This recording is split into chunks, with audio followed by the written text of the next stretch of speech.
현재 국내에서의 가장 큰 문제는 암호화폐 관련한 제도가 전무하다는 겁니다.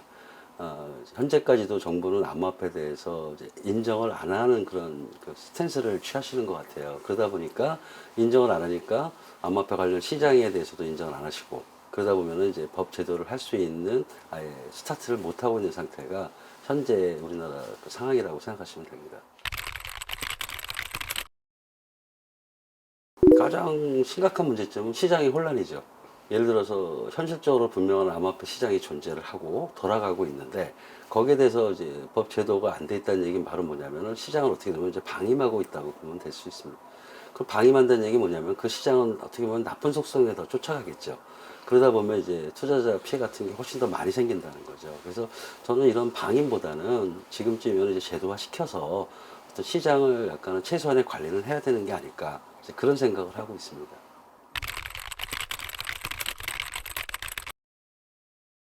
한국에서 만들어진 토큰들을 국내 암호화폐 거래소에 상장하는 경우하고 해외 상장하는 경우로 나눌 수가 있겠죠.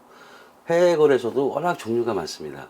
그러니까 아주 상급의 좋은 거래소도 있지만 아주 하급의 거래소도 있습니다. 그래서 해외 거래소라고 무조건 상장 기준이 철저한 것도 아니고요. 그거는 이제 거래소마다 특징이라고 제가 말씀드립니다.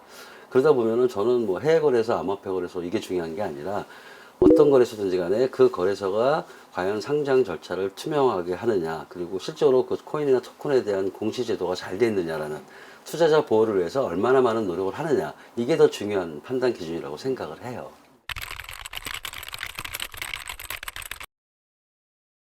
제가 볼 때 가장 대표적인 모범적인 거는 이드름입니다. 예. 이드름은 이제 플랫폼으로서 역할을 너무나 충실히 잘 되고 있기 때문에 현재 아마 이런 얘기 들어보셨을 겁니다. NFT라고 이제 들어보셨는데, NFT의 거의 대부분은 이드름 기반으로 생성이 되지 않습니까? 그러니까 이드름 플랫폼의 그 수익 모델이라는 게 뭐냐면은 이드름 플랫폼을 사용하는 수수료를 받습니다. 가스비라고. 그러다 보면은 서비스가 활성화되면 될수록 이드름 플랫폼에 들어오는 수수료는 커지겠죠. 제가 아는 바로는, 제 기억하는 거는 아마 그게 월 조가 넘습니다. 암호화폐가 두 가지가 있습니다. 하나는 이제 코인이라고 얘기하는 게 있고, 또 하나는 토큰이라고 얘기하는 게 있습니다. 이제 코인이라는 건 소위 말하는 우리가 말하는 메인넷 플랫폼에서 사용하는 암호화폐를 코인이라고 얘기를 하는 거고요. 그 다음에 그 모든 블록체인 플랫폼은 암호화폐를 발행하는 기능을 가지고 있습니다. 그래서 플랫폼에서 준 암호화폐 발행 기능으로 만들어진 암호화폐, 그걸 우리는 토큰이라고 얘기하는 거예요.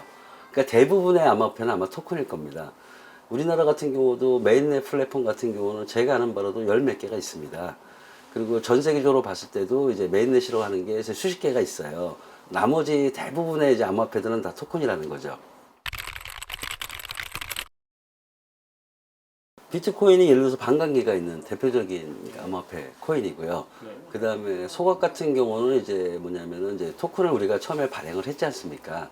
토큰을 발행을 했는데 토큰을 발행한 개수가 잘못 예측이 됐다. 그게 무슨 말이냐면은 우리가 이 토큰을 발행해서 비즈니스의 성장성을 예측해서 거기에 맞게 이 정도 토큰이 필요하다고 생각을 했는데 성장이 늦어질 수가 있잖아요. 성장이 늦어지고 수익 모델이 별로 높지가 않으면은 토큰 가격이 떨어지잖아요. 그러다 보면은 이제 뭐냐면 토큰의 가격 안정성에 문제가 생기죠. 그때 우리가 주식 소각하듯이 토큰을 소각하는 업체들도 있습니다. 그러니까 그리고 보통 일반적으로 발행하는 토큰들은 반감기라는 개념이 없어요. 다른 거죠? 다른 거죠. 보통 우리가 채굴이라고 얘기하는 거는 플랫폼, 그러니까 그 블록체인에서 노드의 역할을 하는 걸 얘기하는 거예요. 노드라는 게 뭐냐면은 이제 블록을 만드는 사람들. 이제 그런 블록을 만드는 사람을 우리는 채굴자라고 얘기하는 거고, 블록을 만들면은 거기에 대한 보상금을 줘야 되잖아요. 그 채굴 보상금을 받는 사람들을 우리는 그 채굴자라고 얘기하는 거고, 스테이킹은 그런 게 아니에요. 노드하고 상관없이 내가 가진 암호화폐를 맡기겠다는 거죠. 어느 정도 6개월 정도 맡기면은 거기에 대한 이자 보상으로 주는 개념이기 때문에 좀 다른 개념이라고 생각하시면 됩니다.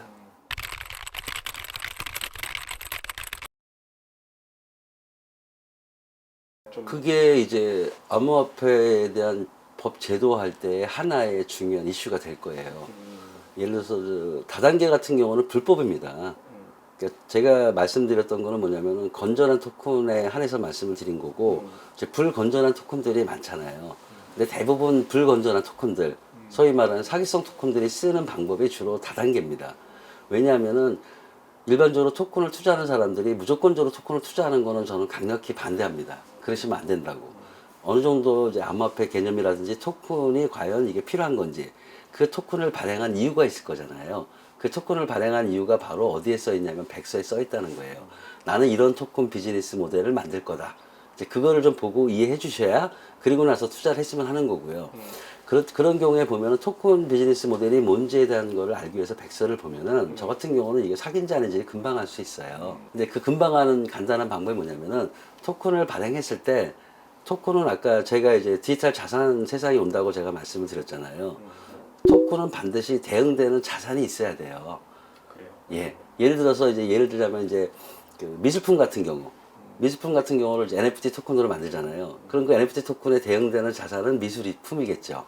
이렇게 우리가 보통 생각할 때 사람들이 좀 혼란스러운 건 뭐냐면은 이제 자산의 개념에서 유형의 자산은 쉽게 이해하세요. 미술품이라든지 아니면은 뭐 있죠, 또 실부동산이라든지 주식을 예를 들어서 토큰화 시킨다. 이것도 이제 실 자산이 있는 거잖아요. 근데 이제 무형의 자산인 경우에 사람들이 조금 혼란스러워 하세요. 무형의 자산. 우리가 가진 자산 중에 무형의 자산도 있다는 거죠. 예를 들어 가지고 저작 콘텐츠. 예, 초자권, 컨텐츠, 심지어는 나의 신용도 이런 것들을 이제 토큰한 것들이 있다는 거죠. 그런 그 토큰에 대응이 되는 자산은 지금 말씀하신 저작권이나 또는 뭐 소프트웨어 사원권이나 아니면 심지어 우리가 가지고 있는 우리의 신뢰도 같은 거일 거잖아요. 이제 그런 것들이 반드시 있어야 된다는 걸 얘기하는 거예요. 유형이든 무형이든 어떤 암호화폐를 발행을 하게 되면은 그 발행된 암호화폐에 대응되는 자산이 반드시 있어야 된다. 그게 없으면 그거는 제가 볼 때 99.9%가 사기다. 그게 아마 가장 쉽게 판단하는 방법일 거고요. 그 다음에 두 번째 말씀드리고 싶은 거는 유형인 경우는 시세라는 게 있잖아요. 그래서 걱정을 잘 안 하세요. 유형의 자산에 미술품의 시세가 있는데 현재 미술품이 시세대로 따지면 1억인데 그걸 NFT에 발행했더니 100억이 되더라. 이러면 약간 거품이 생긴 거죠. 예, 그건 조금 알 수가 있죠. 거품이라는 거. 근데 이제 무형의 자산인 경우. 예를 들어서 우리가 얘기하는 저작권을 갖다가 토큰화 했어요. NFT를 했다고 하면은 그러면 그 NFT 가격이 얼마인 것이 적당할 것인가.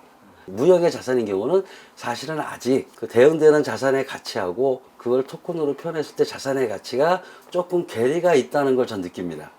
그게 소위 말하는 거품이에요. 그래서 그런 거에 대해서는 아직 사회적으로 좀 뭐랄까 객관적으로 모든 사람들이 합의될 수 있는 그런 어떤 토큰의 가치 평가 방식이 저는 필요할 것 같고요. 그것이 가장 중요한 요소라고 생각을 합니다.